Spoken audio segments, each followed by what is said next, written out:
बोरी मध्यम प्रकल्पावर अवलंबून असलेल्या पारोळा शहराचा पिण्याच्या पाण्याचा प्रश्न आगामी काळात निर्माण होऊ नये यासाठी आमदार माननीय ॲडव्होकेट अमोलदादा पाटील यांच्या अध्यक्षतेखाली महत्त्वपूर्ण आढावा बैठक संपन्न झाली।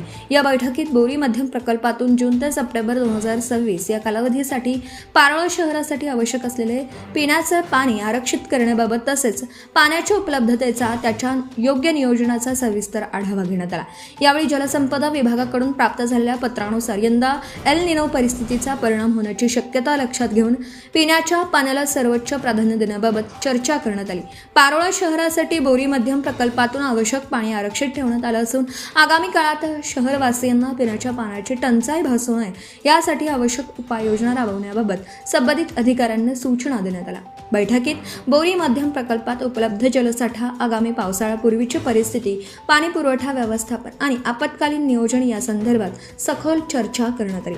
नागरिकांना नियमित व सुरळीत पाणी पुरवठा मिळावा यासाठी सर्व संबंधित विभागांनी समन्वयाने काम करण्याचे निर्देश यावेळी आमदार अमोलदादा पाटील यांनी दिले। या प्रसंगी लोकनियुक्त नगराध्यक्ष दादासाहेब चंद्रकांत बी पाटील, शिवसेनेचे शहर प्रमुख, गटनेते तथा नगरसेवक अमृतभाऊ चौधरी, शिवसेनेचे उपजिल्हा प्रमुख तथा नगरसेवक मनीषभाऊ पाटील, नगरसेवक तथा पाणी पुरवठा सभापती मनोजभाऊ जगदाळे, माननीय उपनगराध्यक्ष तथा नगरसेवक दीपक भाऊ अनुष्ठान, उपगटनेते तथा नगरसेवक पंकज भाऊ मराठे, बोरी मध्यम प्रकल्पाचे उपअभियंता सिद्धार्थ पाटील, तामसवाडी शाखा अधिकारी प्रीतम काकडे, नगर परिषदेचे बांधकाम अभियंता सुमित पाटील, पाणी पुरवठा अभियंता संकेत कारले यांच्यासह संबंधित अधिकारी व पदाधिकारी उपस्थित होते।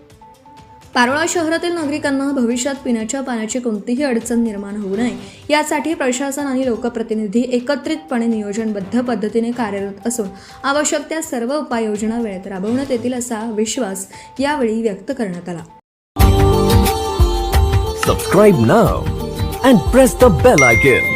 Never miss an update.